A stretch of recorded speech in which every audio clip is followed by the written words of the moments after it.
안녕하세요. 네, 저는 NH농협은행 올백자문센터에서 부동산 수석 전문위원으로 근무하고 있는 김효선이라고 합니다. 저희 은행에서 자산가분들 고객 상담이나 아니면 시장 정책 같은 것들을 분석해서 이렇게 좀 정리하는 그런 일들을 하고 있습니다.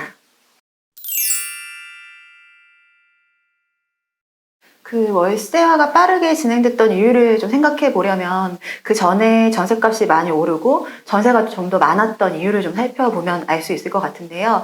그 2021년까지는 일단 굉장히 저금리 상태에서 매매 거래가 굉장히 폭증을 했었고요. 그리고 임대차 3법이라는 법이 발표가 됐었던 바 있습니다. 그런데 최근 들어서는 금리가 너무 이제 치솟다 보니까 전세대출 금리도 같이 동반 상승해서 거의 뭐 7% 이상까지도 가는 정도로 전세대출 금리가 굉장히 많이 올랐었고요. 그리고 과거에 집값 상승기 때 매매 거래를 많이 했던 분들이 보통 이제 전세보증금을 끼고도 많이 거래가 됐었는데 그런 수요가 좀 줄어들면서 그런 부분들도 좀 전세값에 영향을 줬던 걸로 보여지고요.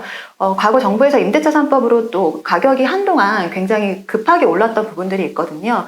그 부분들이 이제 이중 가격, 삼중 가격까지 현상들을 초래했었는데 그게 좀 빠지면서 전세보다는 월세를 선호하는 그런 현상들이 나타났습니다.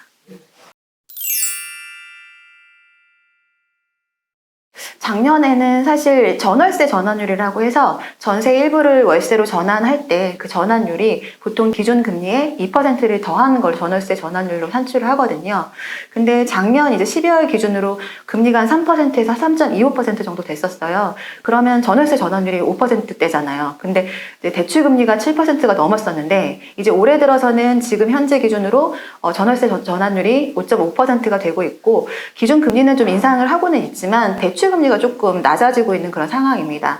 올해는 전월세 전환율과 대출 금리가 조금 유사하게 될 수는 있어서 이런 이유 때문에는 전세 시장이 조금 안정될 수 있는 부분들이 있거든요.